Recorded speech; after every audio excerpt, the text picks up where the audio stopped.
당뇨는 아주 오래전부터 잘 알려진 병이지만 치료법이 없었습니다. 잘 먹어 비만한 사람이 주로 걸린다고 해서 부자병이라고도 했는데 사실은 췌장의 기능과 관련이 있어요. 1869년 독일 병리학자 파울 랑게란스는 현미경으로 췌장을 관찰하다가 소화액을 만드는 세포들 사이에 점같이 흩어져 있는 세포 집단을 발견했습니다. 마치 작은 섬들이 바다 위에 둥둥 떠 있는 것처럼 보인다고 해서 랑게르한스 섬이라고 불렀어요. 랑게르한스가 특별한 세포를 찾아냈지만 여기서 인체에 아주 특별한 호르몬을 만든다는 사실은 알지 못했습니다.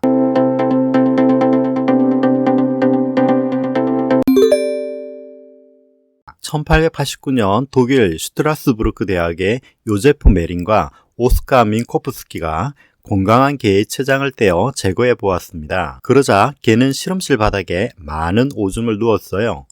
얼마 있지 않아 오줌 주위에 파리떼가 들끓었는데 포도당이 빠져나왔기 때문입니다. 췌장을 없애면 포도당이 소변으로 빠져나가 당뇨가 생기는 걸 발견한 것이죠. 췌장이 없어 당뇨에 걸린 개는 몇 주 만에 죽고 말았는데 이 실험은 인위적으로 당뇨병을 유도한 최초의 사례입니다. 이후 민코프스키는 동물에서 췌장을 제거한 다음 다시 그 동물의 췌장을 이식하면 당뇨가 사라진다는 것을 알아냈어요. 췌장이 당뇨에 중요한 역할을 한다는 사실을 발견한 것입니다. 랑게르한스 섬에는 베타세포가 있어요. 당뇨에 걸리면 이 세포가 손상되어 있어서 베타세포가 포도당을 조절하는 물질을 분비한다고 생각하게 되었죠. 이것이 인슐린입니다. 인슐린은 섬에서 만들어지는 물질이라는 뜻으로 랑게르한스 섬에서 만들어지는 내분비 호르몬입니다. 반대로 알파세포는 글루카곤을 분비해 간에서 포도당 생산을 늘려 혈당을 높여요. 1921년까지 베타세포에서 인슐린을 추출하기 위해 무려 400여 차례의 시도가 있었지만 모두 실패하고 말았습니다. 췌장에는 호르몬을 만드는 알파, 베타세포뿐 아니라 탄수화물, 지방, 단백질을 소화하는 효소도 분비하는데 소화효소가 인슐린을 분해해버렸기 때문이죠. 실패를 거듭하던 중 뜻밖의 캐나다 토론토에서 새로운 시도를 한 사람이 나타났어요. 개업했는데 환자가 없어 빚을 지고 근심에 빠진 젊은 정형외과 의사 프레데릭 벤팅은 우연히 췌장에 관한 논문을 읽었습니다. 친한 친구가 당뇨로 죽자 당뇨병에 대한 관심이 많았기 때문입니다. 벤팅은 췌장에서 인슐린을 분리하고 싶은 마음이 들었어요. 그는 탄수화물 대사에 관한 세계적인 권위자 토론토 대학의 생리학 교수 존 맥클라우드를 만났습니다. 맥클라우드는 성공 확률이 낮은 인슐린 연구에 의심이 많았지만 끈질기게 설득하는 벤팅에게 대학원생 찰스 베스트와 실험실 그리고 실험용 개 10마리를 제공했습니다. 1921년 여름부터 벤팅은 베스트와 함께 실험을 시작했어요.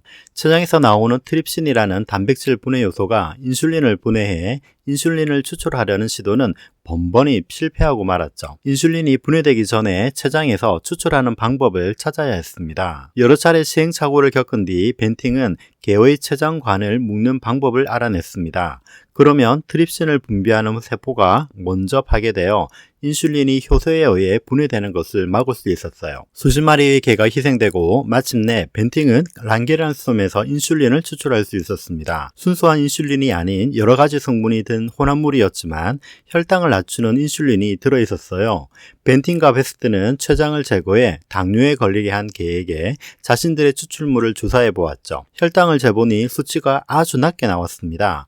흥분한 벤팅은 실험 노트에 슈가 프리라고 기록했어요. 맥클라우드 교수에게 이 놀라운 사실을 알렸지만 단 한 건의 실험 결과는 없는 것과 마찬가지라는 냉담한 반응을 보였습니다. 벤팅은 실험을 계속하기 위해 맥클라우드에게 더 많은 지원을 요청했어요.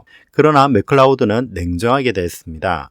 벤팅과 맥클라우드는 심한 언쟁을 벌이며 서로 크게 대립했어요. 그 와중에도 연구는 진행되어 췌장에서 얻은 추출물을 당뇨에 걸린 개에 주사하면 얼마나 오랫동안 생존하는지 조사했습니다. 더 많은 양의 인슐린을 얻기 위해 개가 아닌 소췌장에서 인슐린을 추출했어요. 그러자 2달이 지나도 주사를 맞은 개는 당뇨 증상을 보이지 않고 건강했습니다. 소췌장에서 얻은 추출물도 효능이 있었어요. 이제는 약효가 있는 인슐린을 순수하게 얻는 작업이 필요했습니다. 혼합된 추출물을 정제하기 위해 맥클라우드는 생화학자 제임스 컬립을 영입했어요.